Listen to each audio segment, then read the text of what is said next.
छत्तीसगढ़ में राशन वितरण व्यवस्था को आधुनिक और पारदर्शी बनाने की दिशा में सरकार ने बड़ा कदम उठाया है। अब राशन कार्ड धारकों को बैंक एटीएम की तर्ज पर ग्रैन एटीएम से चावल और गेहूं मिल सकेगा। आधार या बायोमेट्रिक सत्यापन के जरिए हितग्राही मशीन से अपने हिस्से का राशन प्राप्त कर सकेंगे।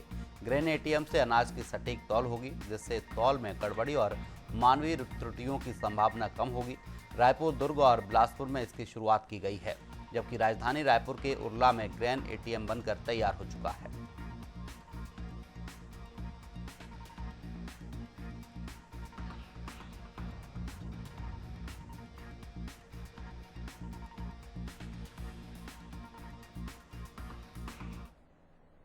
राजधानी रायपुर सहित प्रदेश के 3 जिलों में ग्रेन एटीएम की शुरुआत हो चुकी है।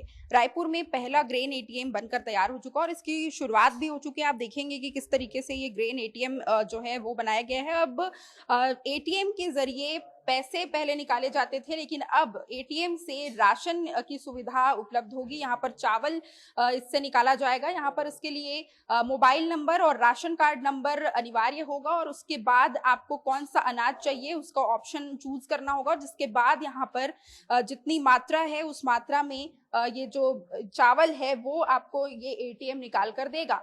उपयोग करने की विधि भी यहाँ पर दर्शाई गई है। जिस तरीके से आप वहां पर देखेंगे कि किस तरीके से इसका उपयोग करना है, उस उपयोग की विधि को भी यहाँ पर दिखाया गया है और किस प्रोसेस के जरिए यहाँ पर से चावल निकलेगा, अनाज निकलेगा, उसकी पूरी प्रक्रिया यहाँ पर दिखाई गई है। 1 मिनट में 50 किलोग्राम वितरण की जो यहाँ पर सीमा है वो तय की गई है। और पीछे का हिस्सा भी आपको दिखाएंगे इस एटीएम के कि किस तरीके से पीछे का जो इलाका है वो है, क्योंकि अनाज यहाँ पर पर्याप्त मात्रा में रखे गए हैं और जिस मशीन के जरिए इस अनाज को एटीएम से निकाला जाएगा वो मशीन भी आप देखेंगे कि किस तरीके से काम करेगा और पूरी मशीनरी जो प्रक्रिया है वो भी यहाँ पर दर्शाई गई है। यहाँ पर अनाज जितने भी हैं, जिस तरीके से चावल यहाँ पर डाला जाएगा और उसके बाद ये चावल ऊपर जाएगा और उसके बाद एटीएम के जरिए वो चावल बाहर निकाला जाएगा। आप देखेंगे कि अनाज की बोरियां भी यहाँ पर स्टॉक में रखी गई हैं। तमाम तरीके से चावल की बोरियां यहाँ पर रखी गई हैं और इसके अलावा भी नमक, शक्कर जैसे जो अनाज हैं वो भी यहाँ पर रखे गए हैं। तो बीपीएल कार्ड धारकों के लिए अब कहीं ना कहीं ये सुविधा दी गई है और तमाम तरीके की ये जो चीजें हैं छत्तीसगढ़ में वो अब निकल कर सामने आई है और अब 24/7 यानी कि 24 घंटे एटीएम से राशन निकालने की जो प्रक्रिया है वो शहर में जारी रहेगी। पीडीएस वितरण प्रणाली को आधुनिक बनाने के लिए ये जो पहल है वो शुरू की गई है और सबसे पहले राजधानी रायपुर से इसकी शुरुआत की गई। यहाँ पर कुछ लोग भी मौजूद हैं, उनसे भी चर्चा करेंगे क्योंकि बड़ी उपलब्धि है छत्तीसगढ़ में, रायपुर में बीपीएल कार्ड धारकों के लिए। इनका क्या कुछ कहना है ये भी जानेंगे। कितना कारगर साबित होगा ये एटीएम?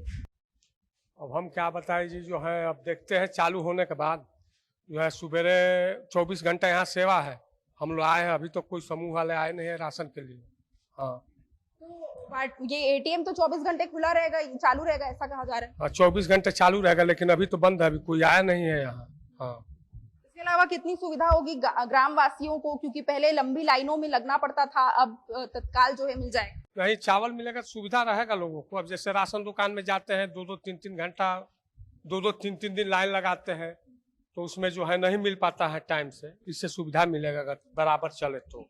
अभी लेकिन फिलहाल ये बंद है, कैसे देख रहे हैं, क्योंकि 24 घंटे खुला रखने की बात भी कही जा रही है? जी मैडम, ये क्या है, कल ही इसका उद्घाटन हुआ है। तो ये क्या है, अभी डेमो के तौर पे 2-3 जगह ये लोकेटेड हुआ है, तो मैं भी इसको ऑपरेशनल होने में थोड़ा सा कुछ करेक्शन करना पड़ेगा। जैसे गार्ड के माध्यम से बताया जा रहा है कि कुछ इसमें टेक्निकली कुछ थोड़ा सा माइनर इशू है, उस तो इंजीनियर्स थोड़े टाइम में आएगा तो फिर चालू हो जाएगा। यदि ये पायलट प्रोजेक्ट के तहत यदि मैडम सक्सेस होता है तो मेरे ख्याल से ये बहुत अच्छा एक मिसाल कायम होगा, क्योंकि इसमें वर्कर्स जो हैं जिसको एक लिमिटेड टाइम मिलता है तो उसके लिए काफ़ी फ़ायदेमंद होगा, क्योंकि वो अपने हिसाब से किसी भी टाइम में आ सकता है यदि ये 24/7 आवर्स चालू रहेगा तब की कंडीशन में। अब देखते हैं कि फ्यूचर में क्या होगा। बिल्कुल, जिस तरीके से इन्होंने बताया कि आगे अब देखने वाली बात होगी कि 24 घंटे इसे खुला रखने का दावा किया जा रहा है एटीएम मशीन की तरह। कितना कारगर ये साबित होता है, क्योंकि ये बड़ी उपलब्धि छत्तीसगढ़ के लिए होगी। आधुनिक दिशा में जो है कदम बढ़ाया गया है। अब आने वाले समय में ये देखना होगा कि इसमें जो फॉल्ट हैं, तकनीकी रूप से जो खामियां शुरुआती दौर में नजर आ रही हैं, वो कब तक दूर कर ली जाती है और कब जो है आसानी से लोगों को राशन मिलना भी शुरू हो जाएगा। कैमरामैन भगत परिहार के साथ मैं छाया जायसवाल, एशियन न्यूज, रायपुर।